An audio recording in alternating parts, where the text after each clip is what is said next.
In today's video, I'm going to teach you how to create a new database in Notion using Google Chrome. Whether you're a seasoned user looking to streamline your workflow or a newcomer eager to organize your data efficiently, this guide will walk you through the process step by step. First things first, open up Google Chrome and log into your Notion account. If you haven't already, you'll need to navigate to your workspace or create one where you'd like to store your new database.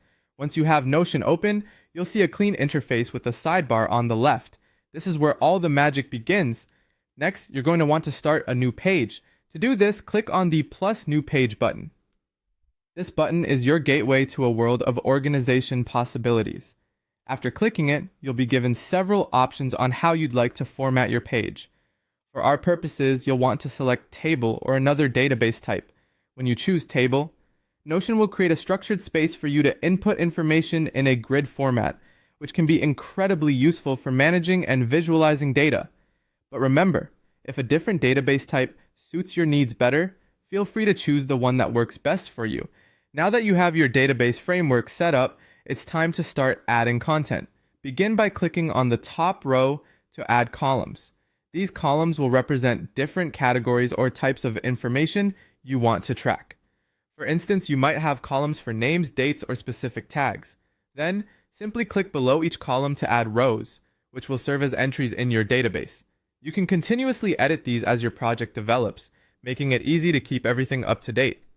To maximize the potential of your database, consider using the relation property. This powerful feature allows you to link your current database with others. Imagine you're tracking projects in one table and resources in another. By relating these tables, you can create a comprehensive view that ties together relevant data, streamlining your workflow and reducing the chance of overlooking important connections. Once your data is in place, it's time to customize your views. Notion offers several options such as table, board, or calendar views. You can toggle between these depending on how you prefer to see your data. For instance, if you're planning over time, a calendar view might be optimal. If visual organization helps you stay on task, a board view could be ideal. Play around with these options to find the one that best suits your working style. Finally, when everything is set up just the way you want it, rest easy knowing you can save and access your database anytime. Notion automatically saves your work, allowing you to pick up right where you left off, whether on the same device or from another. So whenever you have new data to add or modifications to make, your database is just a few clicks away. And there you have it, a full guide to setting up a customized database in Notion. By following these steps, you can create a powerful organization tool that grows with your needs.